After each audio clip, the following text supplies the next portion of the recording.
2026 ஆண்டு சர்வதேச 2020 உலகக்கிண்ண கிரிக்கெட் தொடரில் ஆரம்ப சுற்றில் இலங்கை அணி விளையாடும் கடைசி போட்டி சிம்பாப்வேவுக்கு எதிராக இன்று நடைபெறவுள்ளது.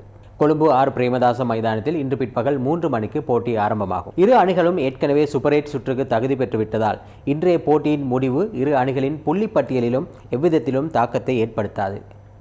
எது எவ்வாறாக இருந்தாலும் பி குழுவில் தோல்வியை சந்திக்காத அணிகளாக இருக்கும் இவ்விரு அணிகளில் முதல் சுற்றில் தோல்வி சந்திக்காமல் சூப்பர் 8க்கு செல்லப்போகும் அணி எது என்பதை பொறுத்திருந்துதான் பார்க்க வேண்டும். சூப்பர் 8 சுற்றில் இந்தியா, மேற்கிந்திய தீவுகள், சிம்பாப்வே, தென்னாப்பிரிக்கா ஆகிய 4 அணிகள் ஒரு குழுவிலும், இலங்கை, இங்கிலாந்து, நியூசிலாந்து, பாகிஸ்தான் அணிகள் மற்றைய குழுவிலும் இடம் பிடித்துள்ளன. சூப்பர் 8இல் ஒரு அணி தலா 3 போட்டிகளில் விளையாட உள்ளது. சூப்பர் 8இல் ஒவ்வொரு குழுவிலும் புள்ளிகள் அடிப்படையில் முன்னிலை பெறும் தலா 2 அணிகள் அரையிறுதிக்கு தகுதி பெற்றுவிடும்.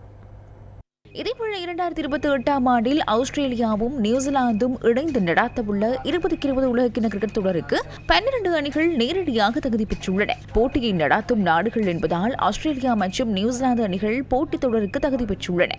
இம்முறை 2020 உலகக்கிண்ண கிரிக்கெட் தொடரின் சூப்பர் 8 சுற்றுக்கு தகுதி பெற்ற இலங்கை, இந்தியா, பாகிஸ்தான், சிம்பாப்வே, மேற்கிந்திய தீவுகள், இங்கிலாந்து, தென்னாப்பிரிக்கா அணிகளும் 2028-2020 உலகக்கிண்ண போட்டிகளுக்கு தகுதி பெற்றுள்ளன. 2020 அணிகளுக்கான தரப்படுத்தலுக்கு அமைய ஆப்கானிஸ்தான், பங்களாதேஷ் மற்றும் அயர்லாந்து அணிகளும் 2028-2020 உலகக்கிண்ண போட்டிகளுக்கு தகுதி பெற்றுள்ளன. 2028-2020 உலகக்கிண்ண கிரிக்கெட் தொடரின் பங்கேற்க உள்ள ஏனைய 8 அணிகளும் எதிர்வரும் நாட்களில் நடைபெறவுள்ள தகுதிகாண் போட்டிகளின் ஊடாக தெரிவு செய்யப்பட உள்ளன.